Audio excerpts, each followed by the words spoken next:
Bienvenidos a 5 minutos en la historia de la iglesia, un podcast de los ministerios Ligonier con Steve Nichols.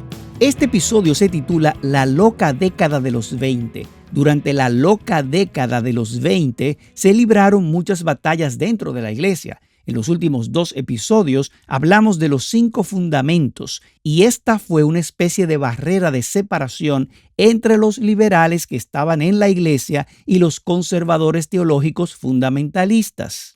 Ese documento de los 5 fundamentos fue redactado en la década de 1910, pero fue desechado. La tendencia había cambiado en la iglesia presbiteriana, inclinándose hacia una posición más moderada y liberal. Y una de las primeras cosas que hicieron una vez que tuvieron más poder en la denominación fue simplemente eliminar los 5 fundamentos y removerlos de los votos de ordenación. En 1922 hubo un momento decisivo en todo este asunto. Harry Emerson Fosdick era un ministro en la Riverside Cathedral que había estado en la First Presbyterian Church en Nueva York, pero no era presbiteriano. Fosdick era bautista y no favorecía los 5 fundamentos. Así que Fosdick fue despojado de su cargo como ministro presbiteriano, pero él tenía un amigo muy poderoso, John Rockefeller, el cual simplemente le construyó una hermosa catedral que hoy conocemos como la Riverside Cathedral en la ciudad de Nueva York. Desde esa catedral, Fosdick predicó un sermón titulado ¿Ganarán los fundamentalistas? Y tomó como punto de partida los 5 fundamentos y fue repasando cada punto, comenzando con lo que decían los conservadores teológicos. Él decía, ahora se nos ha dicho que debemos pensar en las escrituras como inerrantes,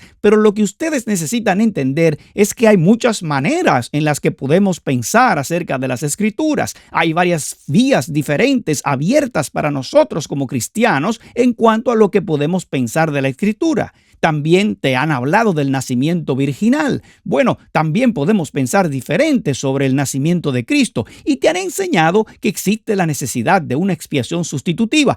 Bueno, podemos pensar diferente en cuanto a eso también. Y así sucesivamente. Y Fosdick dice de cada uno de estos puntos, no podemos dejar que triunfen estas ideas inflexibles de los fundamentalistas. No podemos dejar que los fundamentalistas intolerantes salgan victoriosos. Y termina su sermón con un apasionado llamado a no dejar triunfar a los fundamentalistas y a fomentar que prevalezca un espíritu liberal en la iglesia.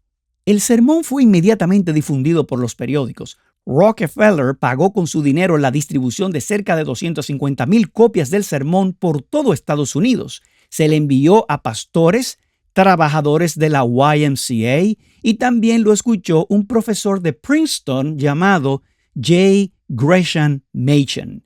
Machen contrarrestó el sermón de Fosdick con un sermón titulado Cristianismo y Liberalismo, predicado en 1922.